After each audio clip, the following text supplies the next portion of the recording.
Get ready for your interview. Now, you are talented, you have a lot of experience, you're really good at what you do. Yet, as someone who's not as good as you, not as qualified and skilled as you, gets the job. Sounds familiar? Let's get one thing right. Interviews are not fair. In his book, Blink, Malcolm Gladwell calls interviews snap judgments. What does that mean? That means that in a very short period of time, a stranger who you've never met before makes a decision about whether you are right for the role or not based on a very limited amount of information that the person has. So, in that short interaction, what can this person tell about you? How energetic you are, how confident you are, how positive, attractive you are. Now, those things that this person assesses about you might be true, but they are limited. An interview does not reveal the depth of your character or even shows how good you are at the job that you're being hired for. So, interviews are not fair. But then, here's the most interesting thing. If we know that interviews are more about personality and not about the technical skills, because you can't really show technical skills in that 1 hour or half an hour of an interview, then why don't we prepare for them in that manner? Welcome to the channel, everybody. My name is Anjalisharma. I'm the founder of Narrative, the Business of Stories, a story practice who for more than a decade have worked with clients such as Google, LinkedIn, ByteDance, TikTok, Shell, Dell, and so many more. I'm also the author of bestseller Strategic Storytelling, Why Some Stories Drive Your Success at Work and Others Don't. In this video, I want to get you ready for your interview. Why? Because my purpose is simple. Help you tell your story so that you can be successful in your professional life. So let's get started. Interview preparation is in 2 sections. Okay, so whenever you're preparing for interview, divide your thought process into 2 sections. The first part is the part where you do the research. You get ready with the content, the right words, the right sentences, the right positioning, the right messaging. So that's the research part. The second part is how you deliver what you want to say. So the second part today is probably the more interesting part of this video because I'm going to teach you how to mock your interview with the help of ChatGPT. You don't need anyone, nobody, no friend, no colleague to help you mock your interview. Mock interviews, where you actually really go into the face and give an interview in a simulated environment, are the best way to prepare because they force you to say exactly how you're going to say. So I'm going to help you build that mock interview skills with ChatGPT. That's the second part of this video. So let's start with the first part where the research takes place. Now, in terms of research, so one more time, we're covering the first part where you're actually really researching and getting the right messaging, the right information. So in research, you're going to divide your preparation into 3 sections, okay? So the first section is you and the role, okay? You and the role. The second section is the company that you're applying to, okay? And the third section is the panel, the interview, people who are interviewing you, okay? Who's on the panel? Who are the people who are interviewing you?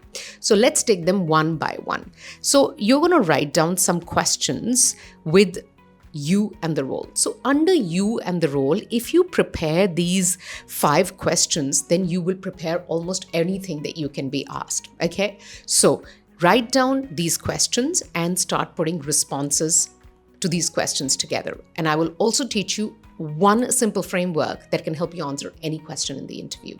So we are in section 1, you and the role. The questions are, tell me about yourself, okay? Why are you right for this role?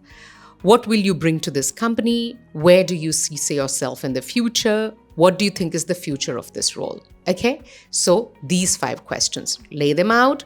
Now, to answer any one of these questions, what I want you to do is very simply write a clear point of view, 1-line point of view. Like, this is the point I want to make, okay?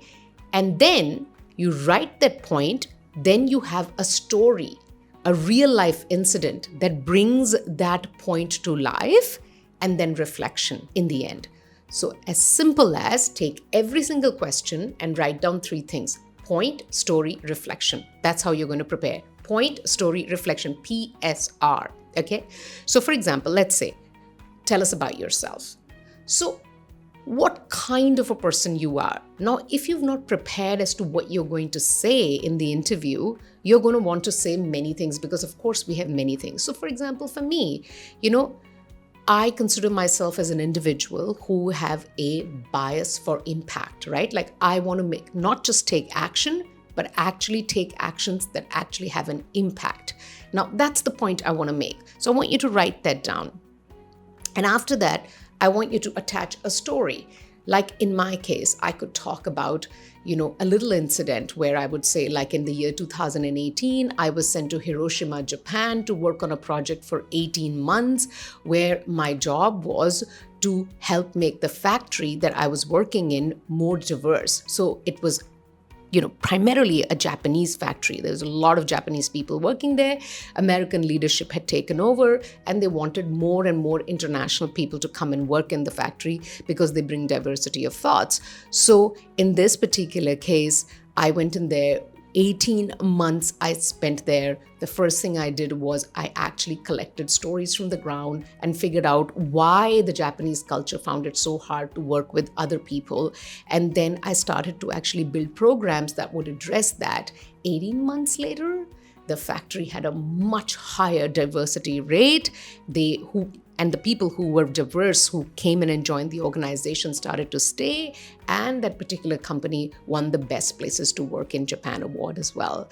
Now, that shows that I didn't just take an action, but I took an action that created an impact in the form of the result.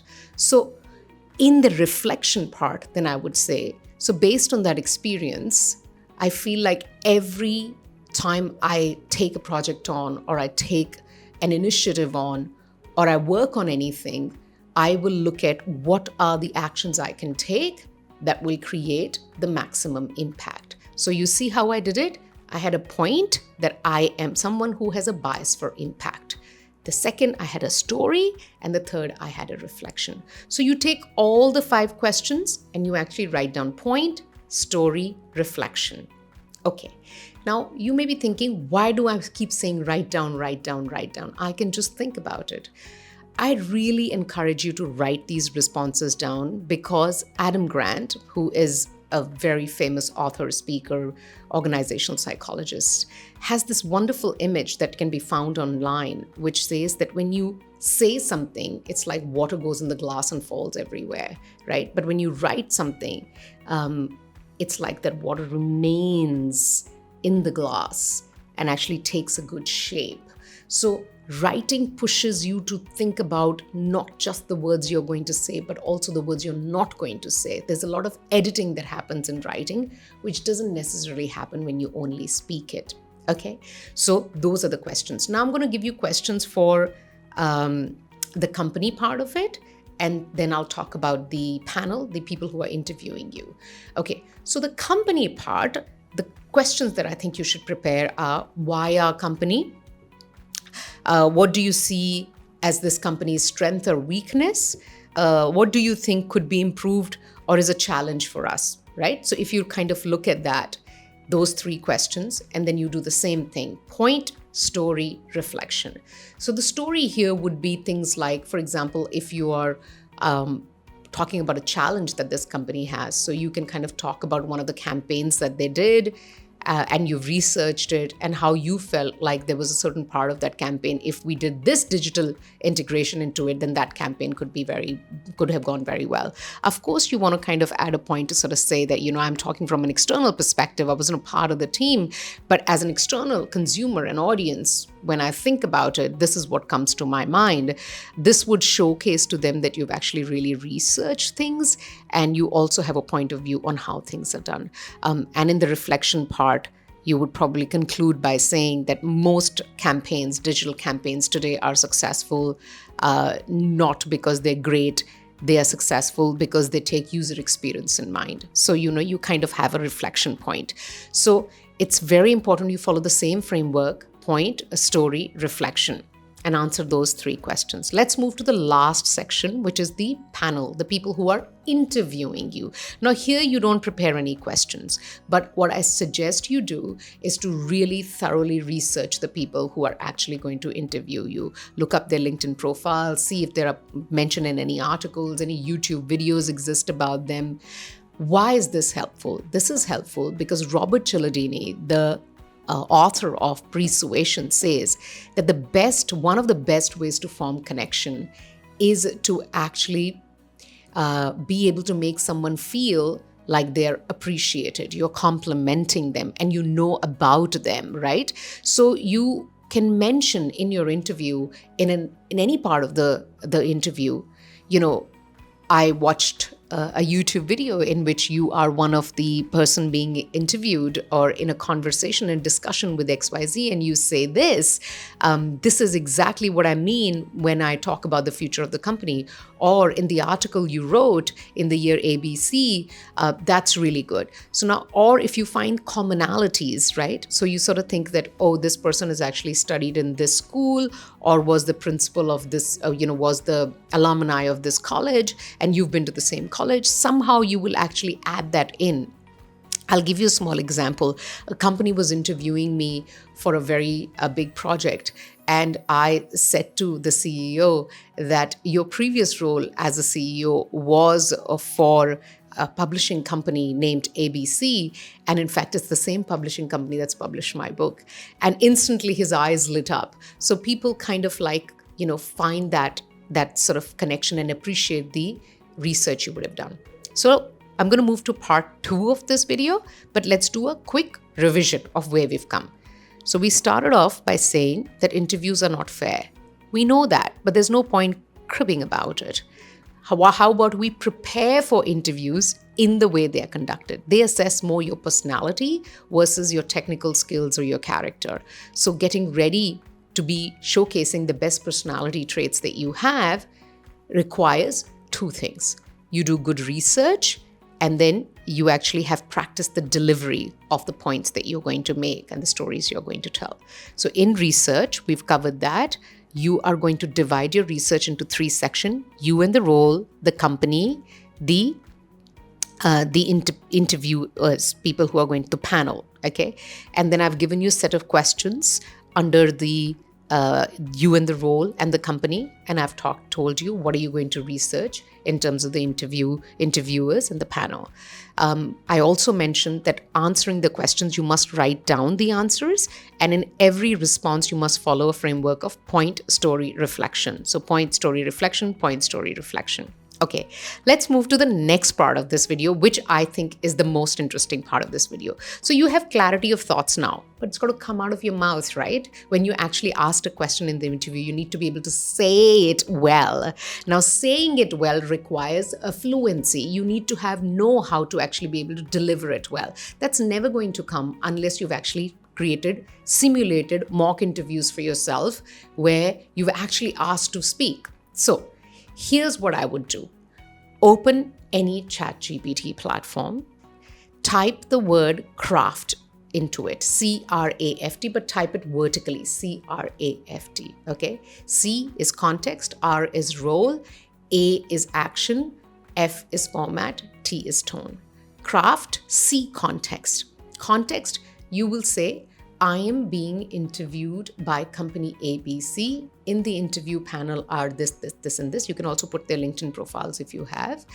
And I'm preparing for the interview, which is in a week's time. Okay? That's context. Role. Role is the role you'd like ChatGPT to play.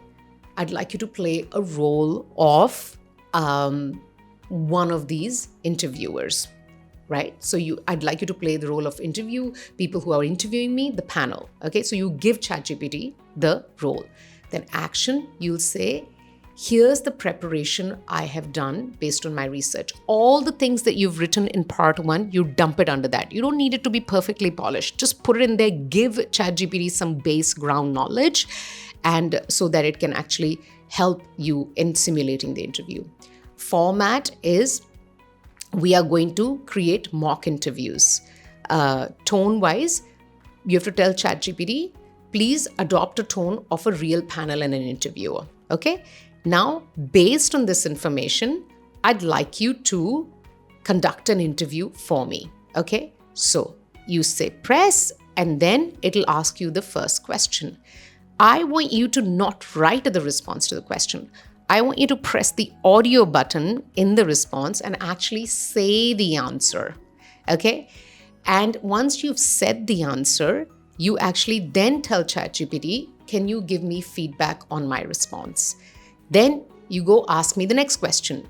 Do the same thing. Press the audio button and then say the answer and ask for the feedback. I'm not kidding you. I have done this with so many people who have become so good at interviewing because they've used ChatGPT as their buddy to mock interviews. So if you do it like that, you would be able to really practice your interview. Here's a quick guideline. If you have an interview coming up and you do this for 1 week, for 45 minutes each day, there is not a question you can't confidently answer. If you do get a question which you don't know how to answer, then please remember that you can ask ChatGPT, I don't know the response to this question. How do you best think I should answer this question? It's not necessary for you to always know the content. Interviews are looking how you handle situations versus how much depth in the knowledge that you have. A data point is not essential for you to remember. We can look it up. What is important is your ability, your agility, your flexibility, your personality that actually gives them the confidence that we're making the right decision. Hope this helps. I'll see you here soon again with another tutorial. If you liked what you saw, please subscribe because that is the way you let me know that the work that I am doing matters to you and helps you. Stay storied.